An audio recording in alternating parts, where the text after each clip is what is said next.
The Cooper Union Address of Abraham Lincoln. Mr. President and fellow citizens of New York, the facts with which I shall deal this evening are mainly old and familiar, nor is there anything new in the general use I shall make of them. If there shall be any novelty, it will be in the mode of presenting the facts, and the inferences and observations following that presentation. In his speech last autumn at Columbus, Ohio, as reported in the New York Times, Senator Douglas said, "Our fathers, when they framed the government under which we live, understood this question just as well and even better than we do now." I fully endorse this, and I adopt it as a text for this discourse. I so adopt it because it furnishes a precise and an agreed starting point for a discussion between Republicans and that wing of the democracy headed by Senator Douglas. It simply leaves the inquiry, what was the understanding those fathers had of the question mentioned? What is the frame of government under which we live? The answer must be the Constitution of the United States.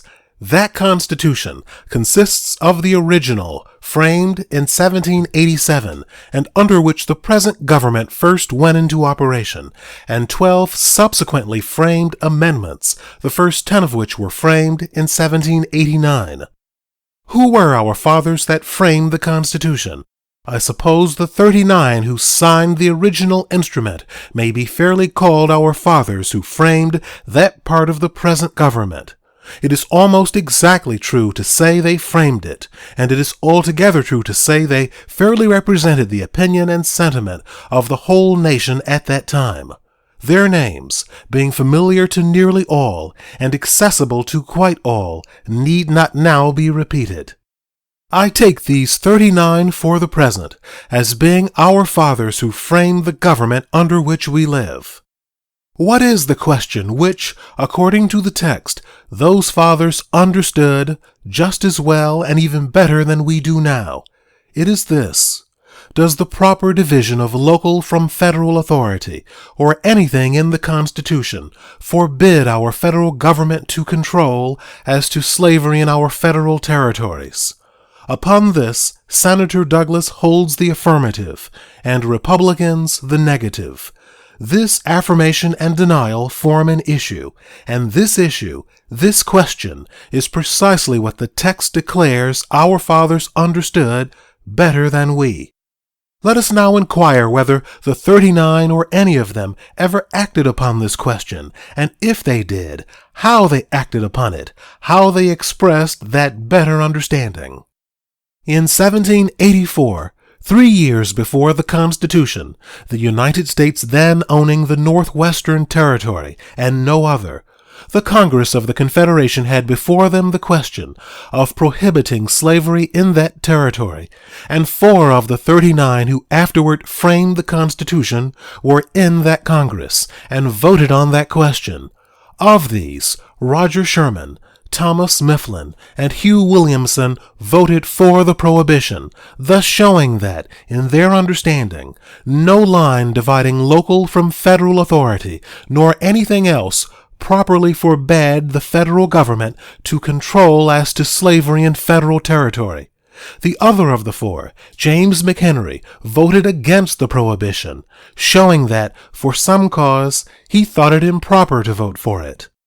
In 1787, still before the Constitution, but while the Convention was in session framing it, and while the Northwestern Territory still was the only territory owned by the United States, the same question of prohibiting slavery in the territory again came before the Congress of the Confederation, and 2 more of the 39 who afterward signed the Constitution were in that Congress and voted on the question. They were William Blount and William Few, and they both voted for the prohibition, thus showing that, in their understanding, no line dividing local from federal authority, nor anything else, properly forbids the federal government to control as to slavery in federal territory. This time the prohibition became a law, being part of what is now well known as the Ordinance of '87. The question of federal control of slavery in the territories seems not to have been directly before the convention which framed the original Constitution, and hence it is not recorded that the 39 or any of them, while engaged on that instrument, expressed any opinion on that precise question. In 1789, by the first Congress which sat under the Constitution, an act was passed to enforce the Ordinance of '87, including the prohibition of slavery in the Northwestern Territory. The bill for this act was reported by one of the 39, Thomas Fitzsimmons, then a member of the House of Representatives from Pennsylvania. It went through all its stages without a word of opposition, and finally passed both branches without yeas and nays, which is equivalent to a unanimous passage. In this Congress, there were 16 of the 39 fathers who framed the original Constitution. They were John Langdon, Nicholas Gilman, William S. Johnson, Roger Sherman, Robert Morris, Thomas Fitzsimmons, William Few, Abraham Baldwin, Rufus King, William Patterson, George Clymer, Richard Bassett, George Reed, Pierce Butler, Daniel Carroll, James Madison. This shows that, in their understanding, no line dividing local from federal authority, nor anything in the Constitution, properly forbade Congress to prohibit slavery in the federal territory, else both their fidelity to correct principle and their oath to support the Constitution would have constrained them to oppose the prohibition. Again, George Washington, another of the 39, was then President of the United States, and as such approved and signed the bill, thus completing its validity as a law, and thus showing that, in his understanding, no line dividing local from federal authority, nor anything in the Constitution, forbade the federal government to control as to slavery in federal territory. No great while after the adoption of the original Constitution, North Carolina ceded to the federal government the country now constituting the state of Tennessee, and a few years later, Georgia ceded that which now constitutes the states of Mississippi and Alabama. In both deeds of cession, it was made a condition by the ceding states that the federal government should not prohibit slavery in the ceded territory. Besides this, slavery was then actually in the ceded country. Under these circumstances, Congress, on taking charge of these countries, did not absolutely prohibit slavery within them, but they did interfere with it, take control of it, even there to a certain extent. In 1798, Congress organized the Territory of Mississippi. In the act of organization, they prohibited the bringing of slaves into the territory from any place without the United States by fine, and giving freedom to slaves so bought. This act passed both branches of Congress without yeas and nays. In that Congress were 3 of the 39 who framed the original Constitution. They were John Langdon, George Reed, and Abraham Baldwin. They all probably voted for it. Certainly they would have placed their opposition to it upon record if, in their understanding, any line dividing local from federal authority, or anything in the Constitution, properly forbade the federal government to control as to slavery in federal territory. In 1803, the federal government purchased the Louisiana country. Our former territorial acquisitions came from certain of our own states. But this Louisiana country was acquired from a foreign nation. In 1804, Congress gave a territorial organization to that part of it which now constitutes the state of Louisiana. New Orleans, lying within that part, was an old and comparatively large city. There were other considerable towns and settlements, and slavery was extensively and thoroughly intermingled with the people. Congress did not, in the Territorial Act, prohibit slavery, but they did interfere with it, take control of it, in a more marked and extensive way than they did in the case of Mississippi. The substance of the provision therein made, in relation to the slaves, was: first, that no slave should be imported into the territory from foreign parts. Second, that no slave should be carried into it who had been imported into the United States since the first day of May, 1798. Third, that no slave should be carried into it except by the owner and for his own use as a settler, the penalty in all the cases being a fine upon the violator of the law and freedom to the slave. This act also was passed without yeas and nays. In the Congress which passed it, there were 2 of the 39. They were Abraham Baldwin and Jonathan Dayton.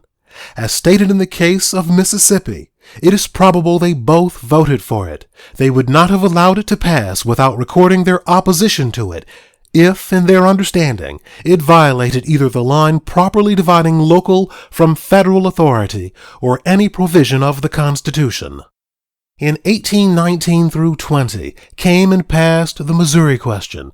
Many votes were taken by yeas and nays in both branches of Congress upon the various phases of the general question.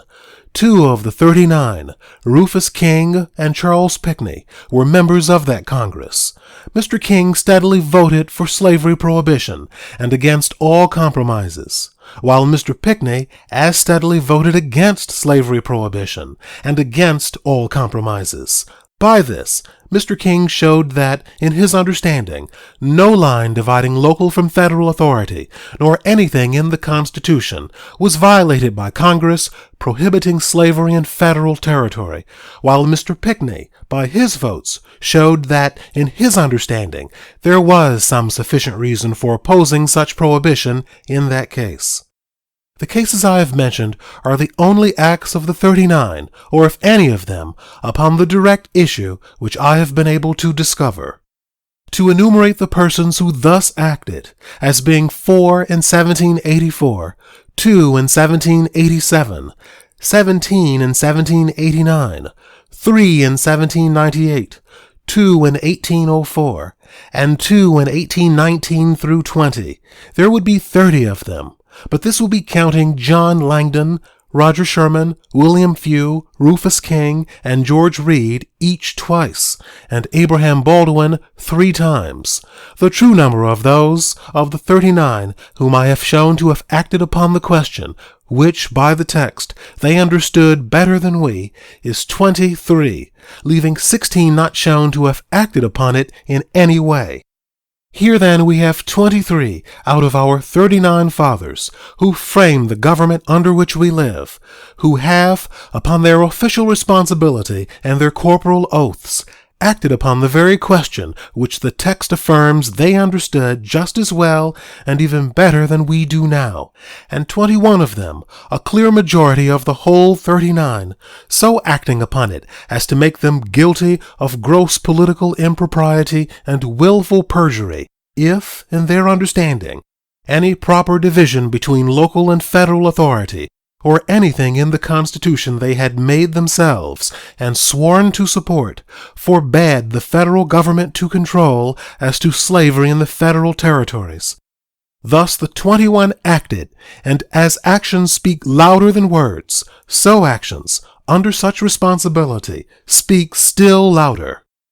2 of the 23 voted against congressional prohibition of slavery in the federal territories, in the instances in which they acted upon the question. But for what reasons they so voted is not known. They may have done so because they thought a proper division of local from federal authority, or some provision or principle of the Constitution stood in the way, or they may, without any such question, have voted against the prohibition on what appear to them to be sufficient grounds of expediency. No one who has sworn to support the Constitution can conscientiously vote for what he understands to be an unconstitutional measure, however expedient he may think it. But one may and ought to vote against a measure which he deems constitutional, if at the same time he deems it inexpedient. It therefore would be unsafe to set down even the 2 who voted against the prohibition as having done so because, in their understanding, any proper division of local from federal authority, or anything in the Constitution, forbade the federal government to control as to slavery in federal territory. The remaining 16 of the 39, so far as I have discovered, have left no record of their understanding upon the direct question of federal control of slavery in the federal territories. But there is much reason to believe that their understanding upon that question would not have appeared different from that of their 23 compeers, had it been manifested at all. For the purpose of adhering rigidly to the text, I have purposely omitted whatever understanding may have been manifested by any person, however distinguished, other than the 39 fathers who framed the original Constitution. And for the same reason, I have also omitted whatever understanding may have been manifested by any of the 39 even on any other phase of the general question of slavery. If we should look into their acts and declarations on those other phases, as the foreign slave trade, and the morality and policy of slavery generally, it would appear to us that on the direct question of federal control of slavery in federal territories, the 16, if they had acted at all, would probably have acted just as the 23 did. Among that 16 were several of the most noted anti-slavery men of those times, as Dr. Franklin, Alexander Hamilton, and Gouverneur Morris, while there was not one not known to have been otherwise, unless it may be John Rutledge of South Carolina. The sum of the whole is that of our 39 fathers who framed the original Constitution, 21, a clear majority of the whole, certainly understood that no proper division of local from federal authority, nor any part of the Constitution, forbade the federal government to control slavery in the federal territories, while all the rest probably had the same understanding. Such unquestionably was the understanding of our fathers who framed the original Constitution, and the text affirms that they understood the question better than we. But so far, I have been considering the understanding of the question manifested by the framers of the original Constitution, in and by the original instrument. A mode was provided for amending it, and as I have already stated, the present frame of the government under which we live consists of that original, and 12 amendatory articles framed and adopted since. Those who now insist that federal control of slavery in federal territories violates the Constitution point us to the provisions which they suppose it thus violates. And as I understand, that all fix upon provisions in these amendatory articles, and not in the original instrument. The Supreme Court, in the Dred Scott case, plant themselves upon the Fifth Amendment, which provides that no person shall be deprived of life, liberty, or property without due process of law, while Senator Douglas and his peculiar adherents plant themselves upon the 10th Amendment, providing that the powers not delegated to the United States by the Constitution are reserved to the states respectively, or to the people. Now it so happens that these amendments were framed by the first Congress which sat under the Constitution, the identical Congress which passed the act already mentioned, enforcing the prohibition of slavery in the Northwestern Territory. Not only was it the same Congress, but they were the identical, same individual men who, at the same session and at the same time within the session, had under consideration and in progress toward maturity these constitutional amendments, and this act prohibiting slavery in all the territory the nation then owned. The constitutional amendments were introduced before and passed after the act enforcing the Ordinance of '87. So that, during the whole pendency of the act to enforce the ordinance, the constitutional amendments were also pending. The 76 members of that Congress, including 16 of the framers of the original Constitution, as before stated, were preeminently our fathers who framed that part of the government under which we live, which is now claimed as forbidding the federal government to control slavery in the federal territories. Is it not a little presumptuous in anyone at this day to affirm that the two things which that Congress deliberately framed and carried to maturity at the same time are absolutely inconsistent with each other, and does not such affirmation become impudently absurd when coupled with the other affirmation from the same mouth that those who did the two things, alleged to be inconsistent, understood whether they really were inconsistent better than we, better than he who affirms that they are inconsistent. It is surely safe to assume that the 39 framers of the original Constitution and the 76 members of the Congress which framed the amendments thereto, taken together, do certainly include those who may be fairly called our fathers who framed the government under which we live. And so assuming, I defy any man to show that any one of them ever, in his whole life, declared that, in his understanding, any proper division of local from federal authority, or any part of the Constitution, forbade the federal government to control as to slavery in the federal territories. I go a step further. I defy anyone to show that any living man in the whole world ever did, prior to the beginning of the present century, and I might almost say, prior to the beginning of the last half of the present century, declare that, in his understanding, any proper division of local from federal authority, or any part of the Constitution, forbade the federal government to control as to slavery in the federal territories. To those who now so declare, I give not only our fathers, who framed the government under which we live, but with them all other living men within the century in which it was framed, among whom to search, and they shall not be able to find the evidence of a single man agreeing with them. Now and here, let me guard a little against being misunderstood. I do not mean to say we are bound to follow implicitly in whatever our fathers did. To do so would be to discard all the lights of current experience, to reject all progress, all improvement. What I do say is that if we would supplant the opinions and policy of our fathers in any case, we should do so upon evidence so conclusive and argument so clear that even their great authority, fairly considered and weighed, cannot stand, and most surely not in a case whereof we ourselves declare they understood the question better than we. If any man at this day sincerely believes that a proper division of local from federal authority, or any part of the Constitution, forbids the federal government to control as to slavery in the federal territories, he is right to say so, and to enforce his position by all truthful evidence and fair argument which he can. But he has no right to mislead others who have less access to history and less leisure to study it into the false belief that our fathers who framed the government under which we live were of the same opinion, thus substituting falsehood and deception for truthful evidence and fair argument.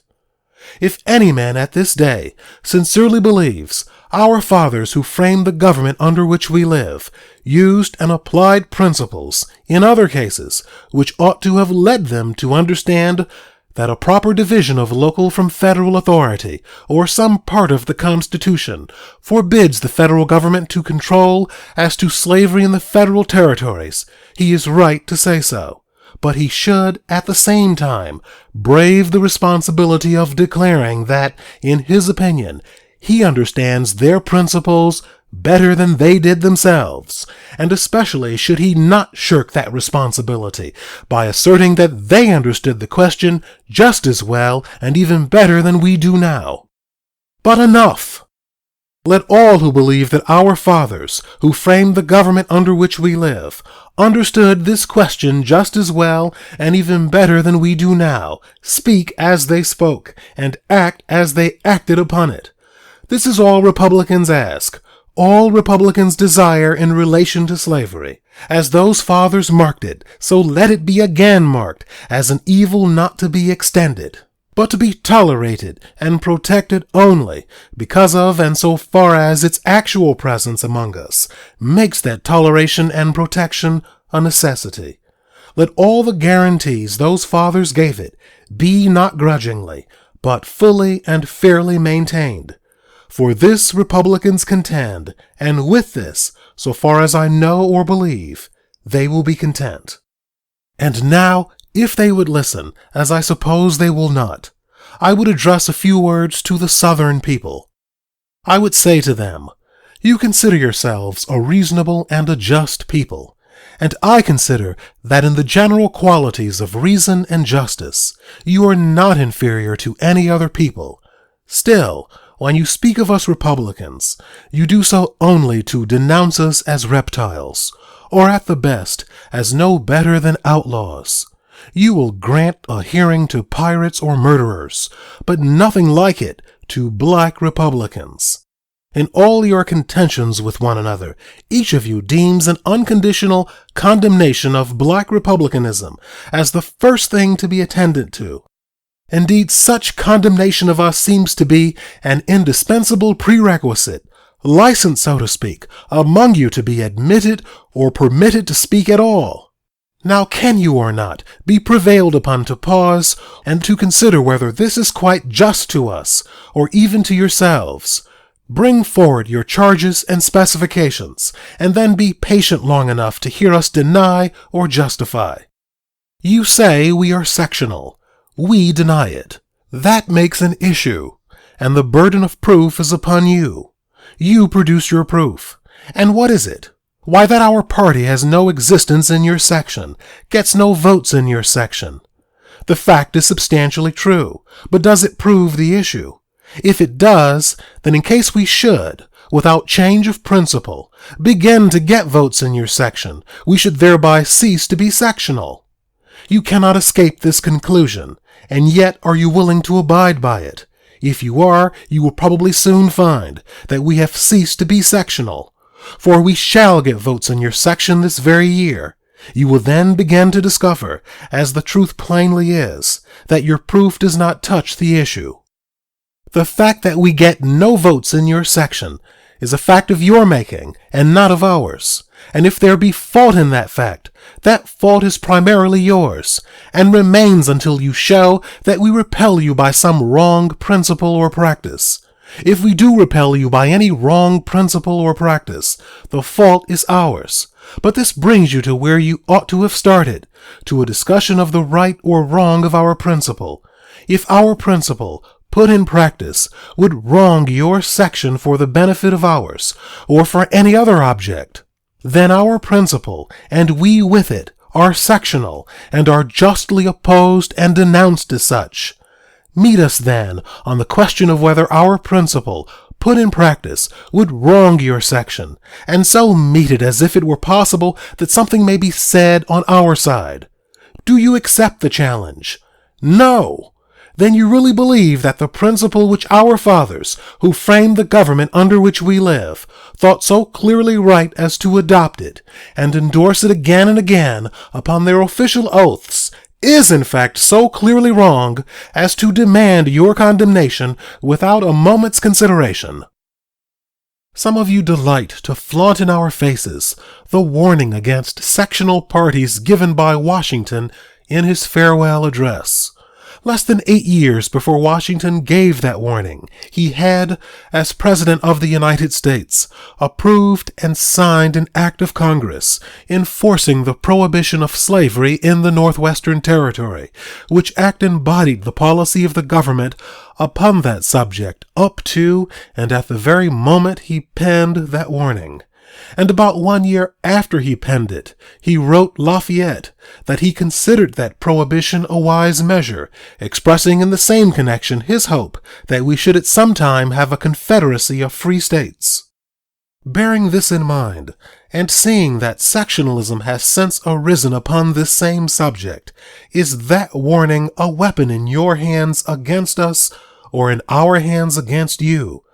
Could Washington himself speak, would he cast the blame of that sectionalism upon us who sustain his policy, or upon you who repudiate it? We respect that warning of Washington, and we commend it to you, together with his example pointing to the right application of it. But you say you are conservative, eminently conservative, while we are revolutionary, destructive, or something of the sort. What is conservatism?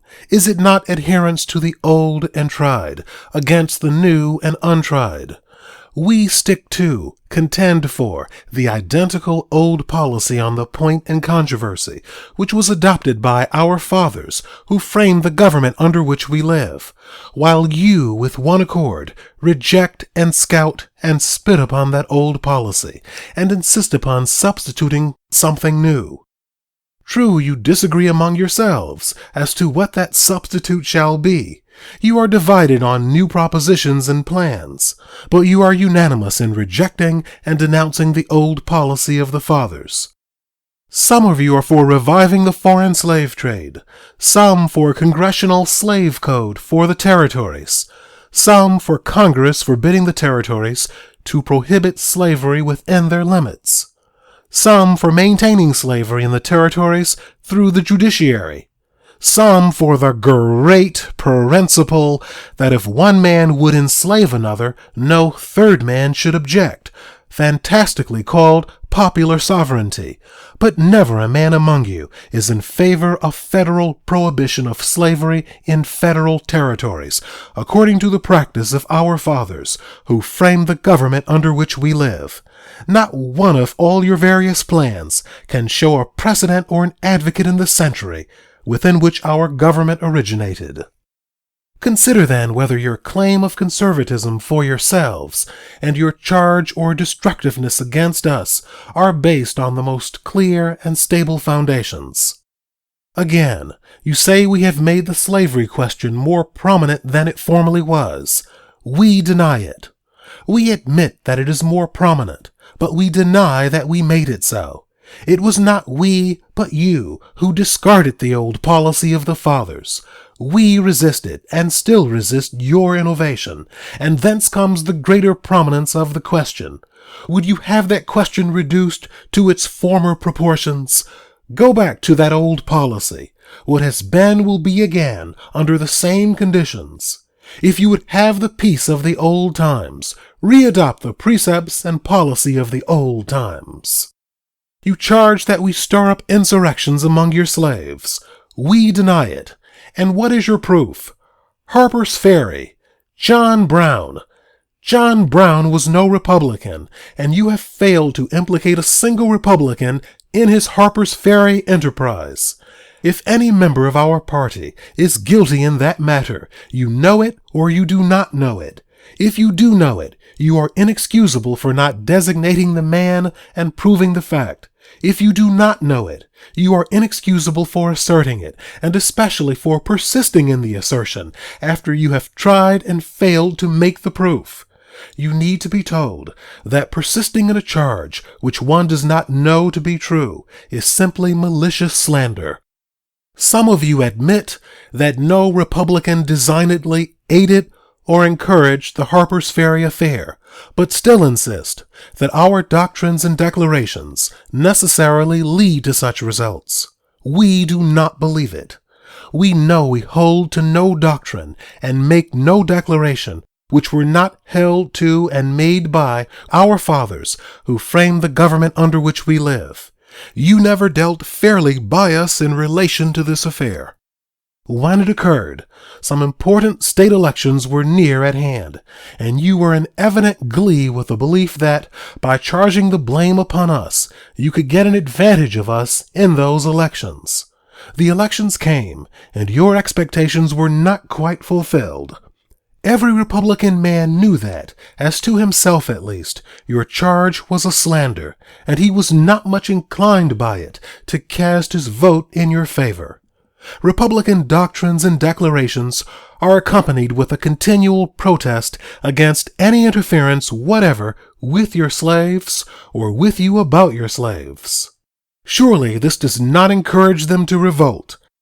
True, we do, in common with our fathers, who framed the government under which we live, declare our belief that slavery is wrong.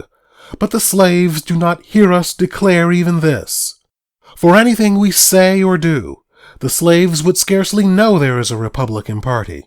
I believe they would not, in fact, generally know it, but for your misrepresentations of us in their hearing. In your political contests among yourselves, each faction charges the other with sympathy with black republicanism, and then, to give point to the charge, defines black republicanism to simply be insurrection, blood and thunder among the slaves. Slave insurrections are no more common now than they were before the Republican Party was organized.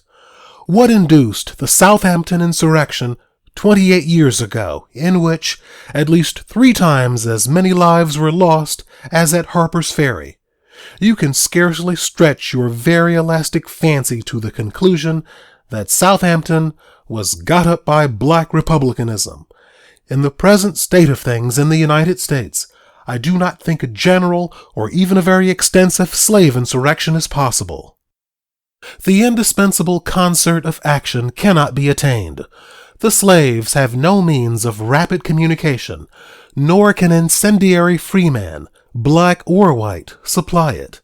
The explosive materials are everywhere in parcels, but there neither are nor can be supplied the indispensable connecting trains.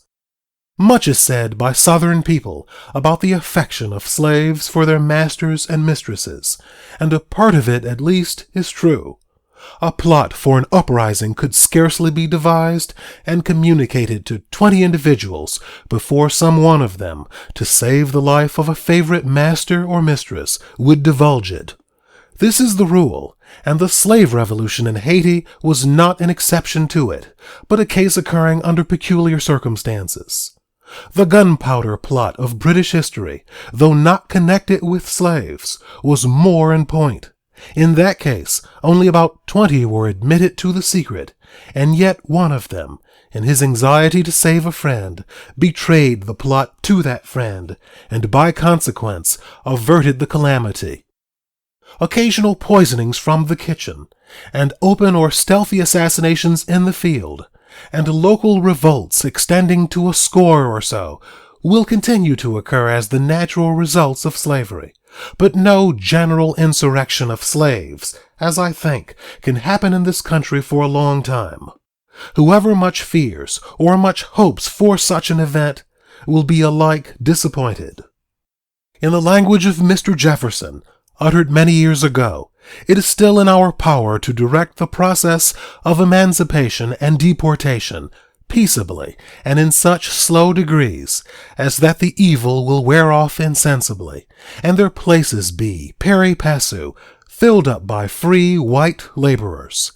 If, on the contrary, it is left to force itself on, human nature must shudder at the prospect held up. Mr. Jefferson did not mean to say, nor do I, that the power of emancipation is in the federal government. He spoke of Virginia, and as to the power of emancipation, I speak of the slaveholding states only.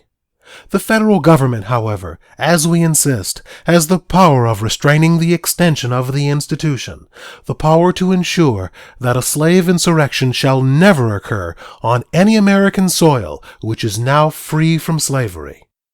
John Brown's effort was peculiar. It was not a slave insurrection. It was an attempt by white men to get up a revolt among slaves, in which the slaves refused to participate. In fact, it was so absurd that the slaves, with all their ignorance, saw plainly enough it could not succeed. That affair, in its philosophy, corresponds with the many attempts, related in history, at the assassination of kings and emperors. An enthusiast broods over the oppression of a people till he fancies himself commissioned by heaven to liberate them. He ventures the attempt, which ends in little else than his own execution. Orsini's attempt on Louis Napoleon and John Brown's attempt at Harper's Ferry were, in their philosophy, precisely the same. The eagerness to cast blame on Old England in the one case, and on New England in the other, does not disprove the sameness of the two things. And how much would it avail you if you could, by the use of John Brown, Helper's book, and the like, break up the Republican organization? Human action can be modified to some extent, but human nature cannot be changed. There is a judgment and a feeling against slavery in this nation, which cast at least 1.5 million of votes. You cannot destroy that judgment and feeling, that sentiment, by breaking up the political organization which rallies around it. You can scarcely scatter and disperse an army which has been formed into order in the face of your heaviest fire, but if you could, how much would you gain by forcing the sentiment which created it out of the peaceful channel of the ballot box into some other channel? What would that other channel probably be? Would the number of John Browns be lessened or enlarged by the operation? But you will break up the Union rather than submit to a denial of your constitutional rights. That has a somewhat reckless sound, but it would be palliated, if not fully justified, were we proposing, by the mere force of numbers, to deprive you of some right, plainly written down in the Constitution. But we are proposing no such thing. When you make these declarations, you have a specific and well-understood allusion to an assumed constitutional right of yours to take slaves into the federal territories and to hold them there as property, but no such right is specifically written in the Constitution.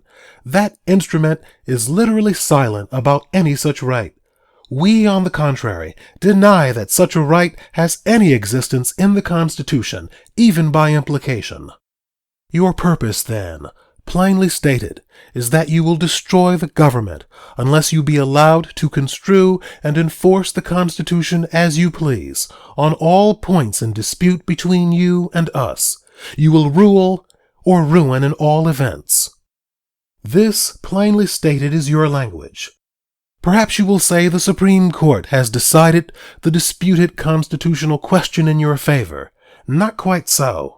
But waiving the lawyer's distinction between dictum and decision, the court have decided the question for you in a sort of way.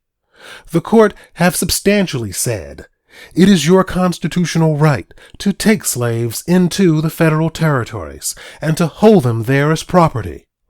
When I say the decision was made in a sort of way, I mean it was made in a divided court, by a bare majority of the judges, and they not quite agreeing with one another in the reasons for making it.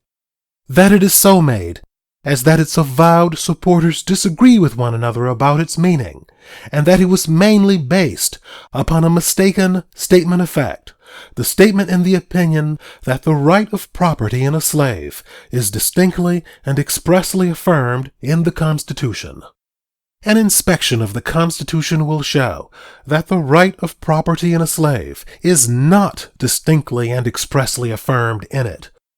Bear in mind, the judges do not pledge their judicial opinion that such right is impliedly affirmed in the Constitution, but they pledge their veracity that it is distinctly and expressly affirmed there, distinctly, that is, not mingled with anything else. Expressly, that is, in words meaning just that, without the aid of any inference, and susceptible of no other meaning.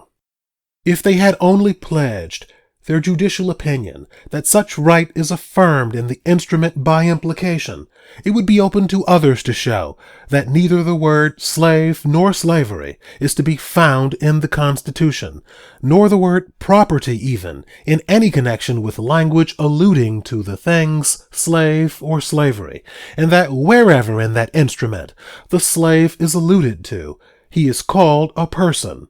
And wherever his master's legal right in relation to him is alluded to, it is spoken of as service or labor which may be due, as a debt payable in service or labor. Also, it would be open to show by contemporaneous history that this mode of alluding to slaves and slavery, instead of speaking of them, was employed on purpose to exclude from the Constitution the idea that there could be property in man. To show all this is easy and certain. When this obvious mistake of the judges shall be brought to their notice, is it not reasonable to expect that they will withdraw the mistaken statement and reconsider the conclusion based upon it? And then it is to be remembered that our fathers, who framed the government under which we live, the man who made the Constitution, decided this same constitutional question in our favor long ago, decided it without division among themselves when making the decision, without division among themselves about the meaning of it after it was made, and so far as any evidence is left, without basing it upon any mistaken statement of facts. Under all these circumstances, do you really feel yourselves justified to break up this government unless such a court decision as yours is shall be at once submitted to as a conclusive and final rule of political action? But you will not abide the election of a Republican president. In that supposed event, you say you will destroy the Union, and then you say the great crime of having destroyed it will be upon us. That is cool. A highwayman holds a pistol to my ear and mutters through his teeth, "Stand and deliver, or I shall kill you, and then you will be a murderer." To be sure, what the robber demanded of me, my money, was my own, and I had a clear right to keep it. But it was no more my own than my vote is my own, and the threat of death to me to extort my money, and the threat of destruction to the Union to extort my vote can scarcely be distinguished in principle. A few words now to Republicans. It is exceedingly desirable that all parts of this great confederacy shall be at peace and in harmony one with another. Let us Republicans do our part to have it so. Even though much provoked, let us do nothing through passion and ill temper. Even though the Southern people will not so much as listen to us, let us calmly consider their demands, and yield to them if, in our deliberate view of our duty, we possibly can. Judging by all they say and do, and by the subject and nature of their controversy with us, let us determine, if we can, what will satisfy them. Will they be satisfied if the territories be unconditionally surrendered to them? We know they will not. In all their present complaints against us, the territories are scarcely mentioned. Invasions and insurrections are the rage now. Will it satisfy them if in the future we have nothing to do with invasions and insurrections? We know it will not. We so know because we know we never had anything to do with invasions and insurrections, and yet this total abstaining does not exempt us from the charge and the denunciation. The question recurs, what will satisfy them? Simply this: we must not only let them alone, but we must somehow convince them that we do let them alone. This, we know by experience, is no easy task. We have been so trying to convince them from the very beginning of our organization, but with no success. In all our platforms and speeches, we have constantly protested our purpose to let them alone, but this has had no tendency to convince them. Alike unavailing to convince them is the fact that they have never detected a man of us in any attempt to disturb them. These natural and apparently adequate means all failing, what will convince them? This and only this: cease to call slavery wrong and join them in calling it right. And this must be done thoroughly, done in acts as well as in words. Silence will not be tolerated. We must place ourselves avowedly with them. Senator Douglas's new sedition law must be enacted and enforced, suppressing all declarations that slavery is wrong, whether made in politics, in presses, in pulpits, or in private. We must arrest and return their fugitive slaves with greedy pleasure. We must pull down our free state constitutions. The whole atmosphere must be disinfected from all taint of opposition to slavery before they will cease to believe that all their troubles proceed from us. I am quite aware they do not state their case precisely in this way. Most of them would probably say to us, "Let us alone, do nothing to us, and say what you please about slavery." But we do let them alone, have never disturbed them, so that after all it is what we say which dissatisfies them. They will continue to accuse us of doing, until we cease saying. I am also aware they have not as yet in terms demanded the overthrow of our free state constitutions. Yet those constitutions declare the wrong of slavery with more solemn emphasis than do all other sayings against it. And when all these other sayings shall have been silenced, the overthrow of these constitutions will be demanded, and nothing be left to resist the demand. It is nothing to the contrary that they do not demand the whole of this just now. Demanding what they do, and for the reason they do, they can voluntarily stop nowhere short of this consummation, holding as they do that slavery is morally right and socially elevating. They cannot cease to demand a full national recognition of it as a legal right and a social blessing. Nor can we justifiably withhold this on any ground save our conviction that slavery is wrong. If slavery is right, all words, acts, laws, and constitutions against it are themselves wrong, and should be silenced and swept away. If it is right, we cannot justly object to its nationality, its universality. If it is wrong, they cannot justly insist upon its extension, its enlargement. All they ask we could readily grant if we thought slavery right. All we ask they could as readily grant if they thought it wrong. Their thinking it right and our thinking it wrong is the precise fact upon which depends the whole controversy.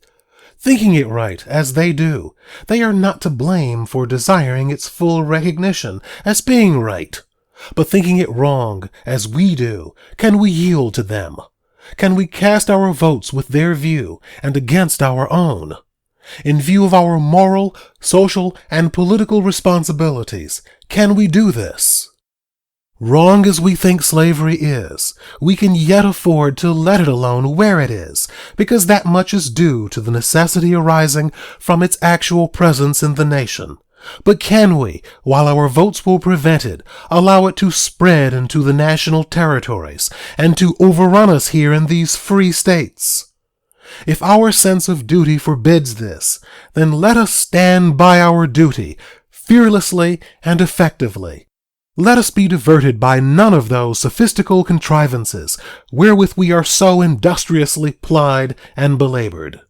Contrivances such as groping for some middle ground between the right and the wrong, vain as the search for a man who should be neither a living man nor dead man, such as a policy of don't care on a question about which all true men do care, such as union appeals beseeching true union men to yield to disunionists, reversing the divine rule, and calling not the sinners but the righteous to repentance, such as invocations to Washington, imploring men to unsay what Washington said and undo what Washington did.